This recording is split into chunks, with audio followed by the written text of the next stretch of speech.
నాగవంశి గారు ఎట్టకేలకు వాటు గురించి నోరే తిప్పింది అనమాట. నమ్మాము.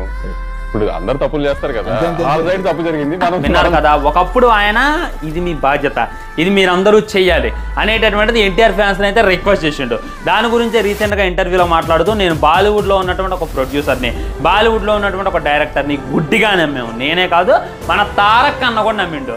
దానివల్ల ఈ విధంగా అయిపోయాం, మోసపోయాం అనేటటువంటిది అయితే ఆయన తెలియజేసిండు. దీన్ని బట్టి మనం చెప్పేది ఏంటంటే వాటు వల్ల ఆయనకి హ్యూజ్ లాస్ అయితే ఈ తెలుగు స్టేట్స్లో మిగిలింది. ఆ తర్వాత ఆయన తలగోడు ఎత్తుకోలేకపోయాడు, పాపం బయటకు వచ్చి మాట్లాడలేకపోయాడు. సినిమా బాగోలేదన్నా మామూలుగానే తిట్టడం అలవాటే కదా, నన్ను దాని 10 తిడుతురు కానీ. ఎనివే నేను అప్పుడు కూడా చెప్పినా అనమాట, అలా మాట్లాడడం తప్పు. ఫ్యాన్స్ అంటే ఫ్యాన్స్ లాగే చూడాలి, ఇది మీ బాధ్యత. అరే రాకపోతే కొడతరా కొడగల్లారా అనేటటువంటి వార్నింగ్ ఇచ్చేటటువంటి స్టేజ్లో అయితే మాట్లాడిండు. ఇంకొద్దిగా టంగు కూడా స్లిప్ అయ్యిండు. ఏం మాట్లాడిండు, ఇప్పటిదాకా తెలుగు డైరెక్టర్లు ఎవరూ చూపించినట్టు మన తారక్ అన్నని ఆయన చూపించిండు అనే